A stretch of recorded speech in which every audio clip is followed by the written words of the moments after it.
Cerita dimulai dengan memperlihatkan seorang nenek yang sedang bercerita kepada patung dewa.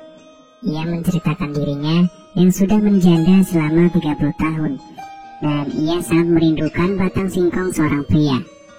Nenek yang merasa kesal karena patung dewa tersebut tidak menjawab doanya, ia pun kemudian melempar patung tersebut dengan sendal hingga membuat hidung patung tersebut patah.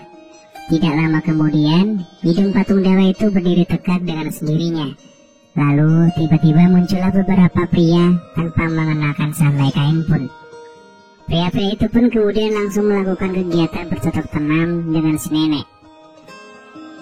Singkat cerita, berita tersebut kemudian menyebar dengan cepat hingga akhirnya hidung patung itu dibawa kepada seorang pejabat di sana.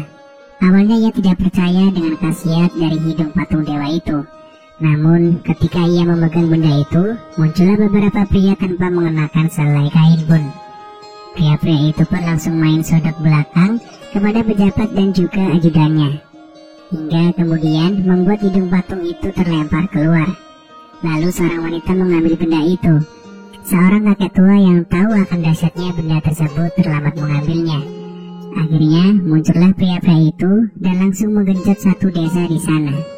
Tidak hanya wanita, bahkan laki-laki dan hewan pun ikut jadi mangsa mereka.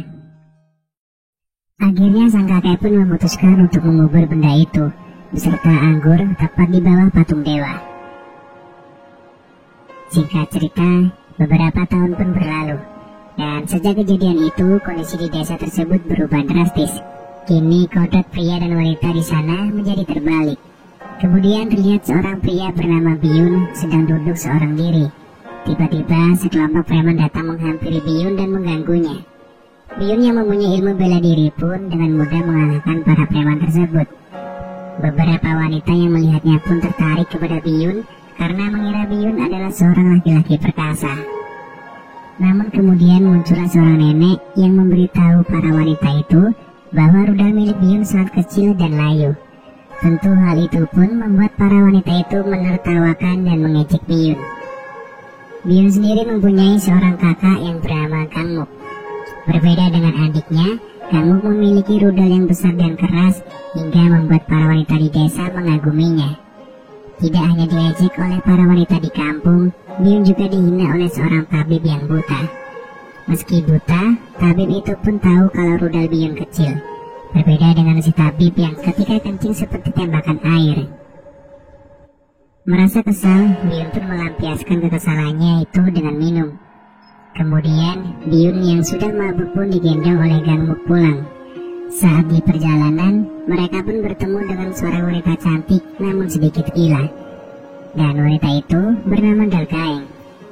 Gaeng sendiri terlihat sedang menari-nari di tengah jalan, yang kemudian membuat Gangmuk jatuh ke sungai.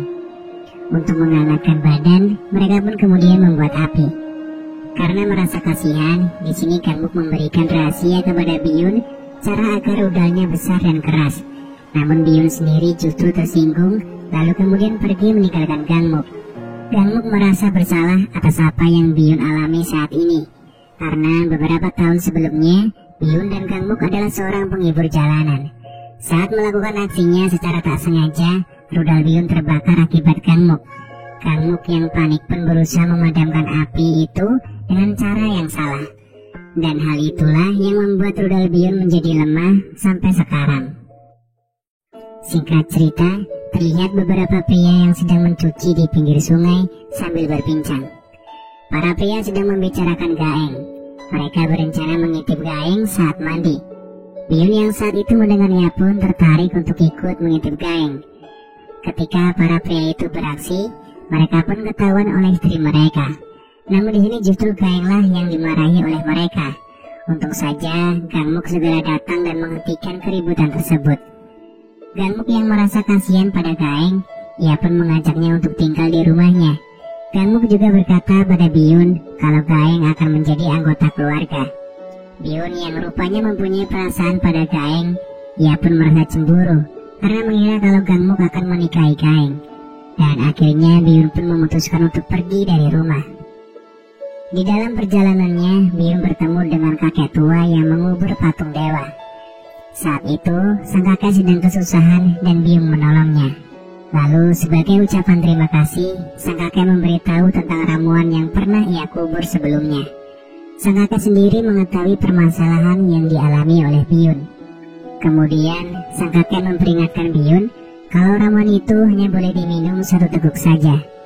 Jika lebih, maka akan mendatangkan bencana di desa mereka. Namun rupanya Biyun sendiri tidak mendengarkan perkataan dari sang kakek. Ia bergegas pergi untuk menggali ramuan tersebut. Setelah menggali dan menemukan ramuan itu, Biyun langsung meminumnya hingga membuatnya pingsan. Singkat cerita, ketika terbangun, tepat saat itu sedang terjadi peperangan di desa.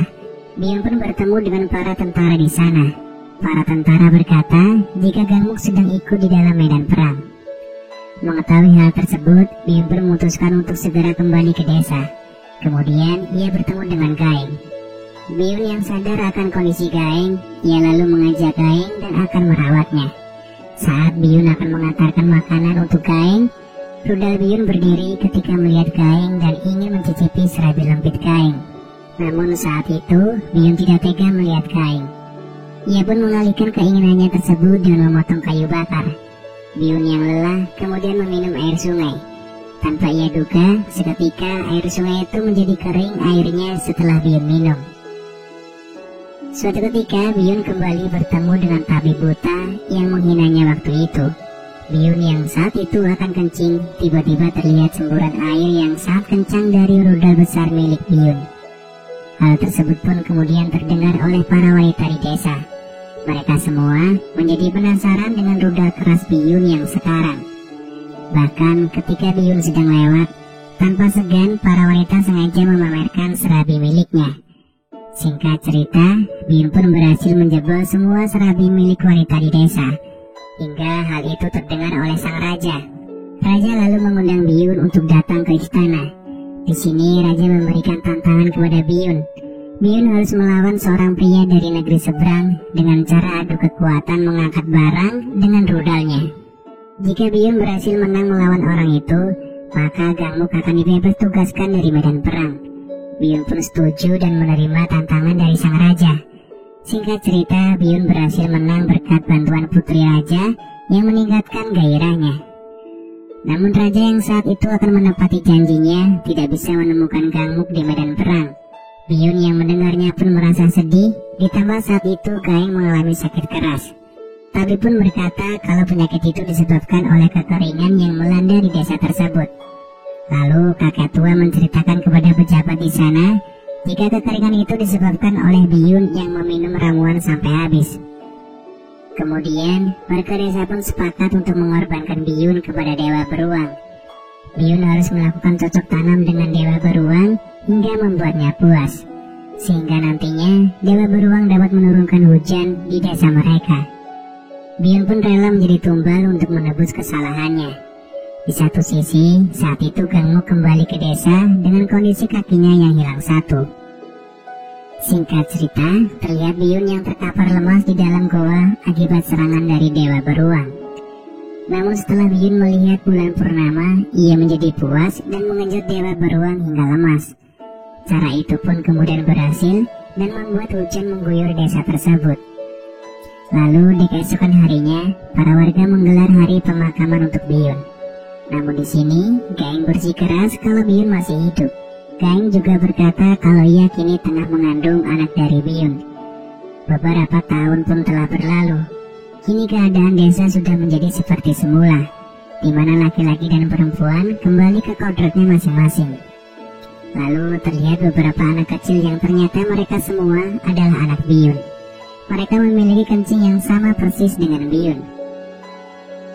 Sementara di tempat lain terlihat ibu-ibu yang sedang menaiki sebuah perahu sambil membicarakan tentang rudal Biyun yang terkenal perkasa. Dan rupanya pria pendayung perahu itu adalah Biyun. Ia masih hidup dan menyembunyikan keberadaannya, lalu film pun selesai.